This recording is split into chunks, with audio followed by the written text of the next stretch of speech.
I'm Reverend Beth Head, and I'm delighted to be with you here this morning.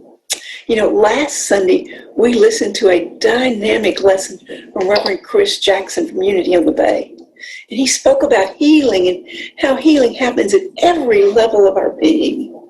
And he mentioned that healing is a choice.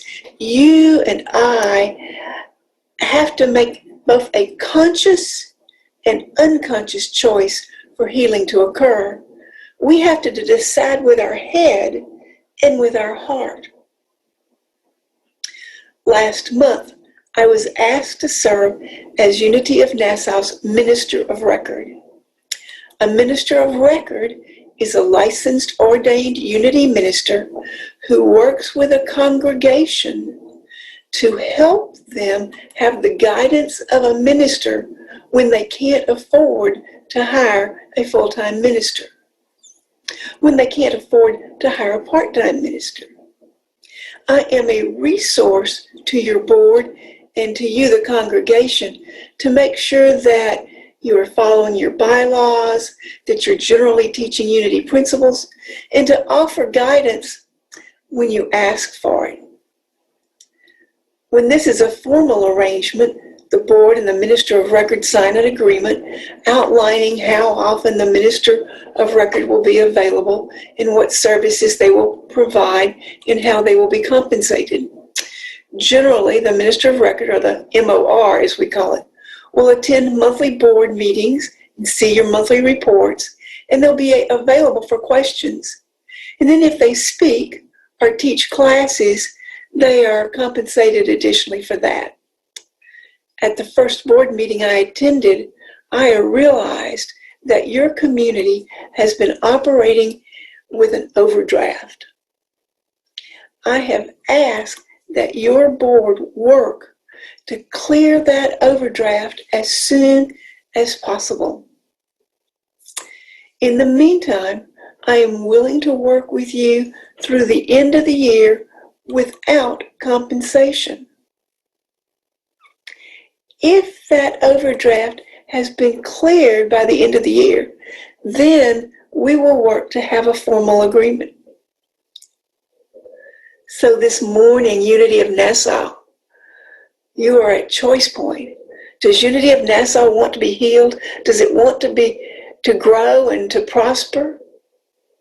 I know that the board members and the leaders that I've met have said yes. The question is about you.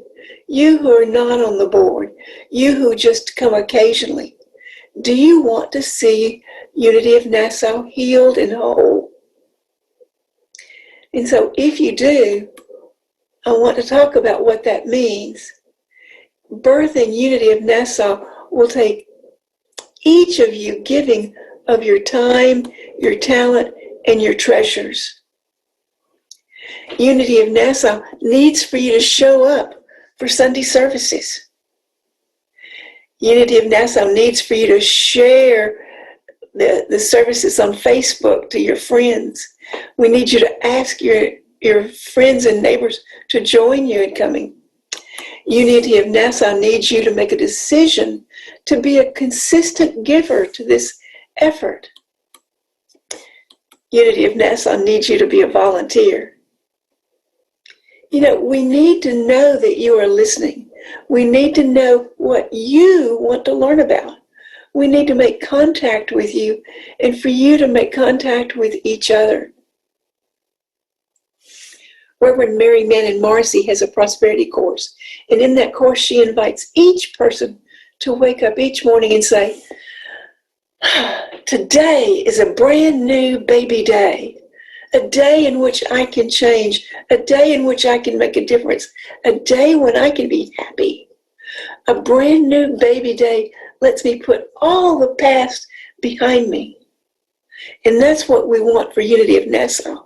We want each of you to adopt a brand new baby day attitude. If there's something from the past that needs to be healed, I hope that you'll talk to me and we'll find a way to do that healing work. But our goal is to move forward, creating a whole new experience of Unity of Nassau. My question is, are you ready to create a whole new expression of love called Unity of Nassau. Now, I know it's easy to get caught up in saying yes in this moment, but I want you to be really sure what you are saying yes to. You are committing. You're committing yourself to knowing God at a deeper level through the study of unity principles. You're committing yourself to having a greater experience of the presence of God. To not just hear about the knowledge, I'm asking you to practice the principles so that they become part of your heart knowledge. And out of that, you will proceed to take action. Actions like coming to service whenever possible. You are asked to show up on time and to participate, to be seen by the community, not just sometime, but by being committed to being there. Actions like committing to give of your financial means to Unity of Nassau, to give consistently, not just every now and then, but weekly giving to support your spiritual community. And right now, when your community has no funds to freely use, you are asked to give beyond what you might normally give. You're asked to take actions like being informed about what Unity of Nassau is doing, where the money is being spent, how people's time is being invested. That means you can't leave the running of the community up to someone else. You have to care. And you have to care without having a personal agenda. You have to be a positive part of the group that discerns what is best for the entire community, not what's just best for you. You have to support your board of directors. You have to take actions like forgetting what was done in the past and coming together to forge a new vision for Unity of Nassau. During this time of COVID-19, we are meeting via Zoom and Facebook. So if we want to have a new Unity of Nassau, we have to figure technology out. We have to craft a service that will appeal to anyone and everyone who joins us. All around the world, faith communities are trying to figure out how they will be able to work best, how they will be able to stay in contact with each other in this virtual world. And they are working hard to become more and more successful. And that's true for us in an even greater way. We are trying to birth Unity of Nassau during this time when faith communities everywhere are changing. As your minister of record, I am willing to do what I can to help birth Unity of Nassau and to help you make it successful in this virtual world. There's a small committed group that has come together to bring new life to Unity of Nassau. They are dedicated to bringing Unity's message of love and transformation to the Bahamas. They are excited, and it is their love and energy that has drawn me to you. I hope that you can catch the bigger vision and that you can feel their commitment, their positive energy, so that more and more people are attracted to be blessed by Unity. Last Saturday was the anniversary of Charles Fillmore's birthday. Charles and Myrtle Fillmore were the co-founders of Unity. And I'm sure you know the story, but Myrtle wasn't healthy, and the doctor said there was nothing more that they could do for her. She and Charles went to a lecture, and they heard a traveling minister, Reverend E.B. Weeks, and they heard him say, "You are a child of God. You do not inherit illness. You are a child of God, and you do not inherit illness." And so she went home, and over time, through the power of prayer, she was healed.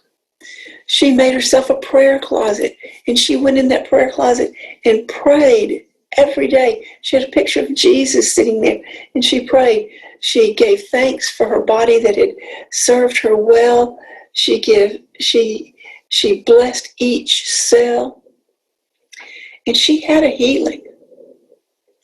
Now, her husband, Charles, was a good businessman, and he said, well, if this stuff works, then I'm going to learn how to work it, how to use it.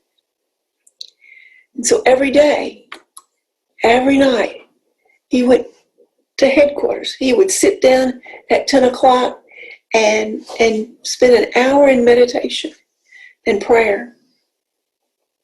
And slowly but surely, his life changed.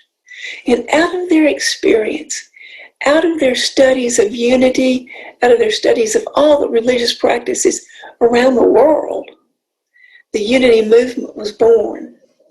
And today there are hundreds of churches and thousands of people using the principles that unity teaches to change their lives. If you and I join together and revitalize Unity of Nassau, we can bring change into our world. Jesus and 12 disciples changed the world. Are you ready to change Nassau? Are you ready to change the Bahamas? Are you ready to bring love and peace to the world?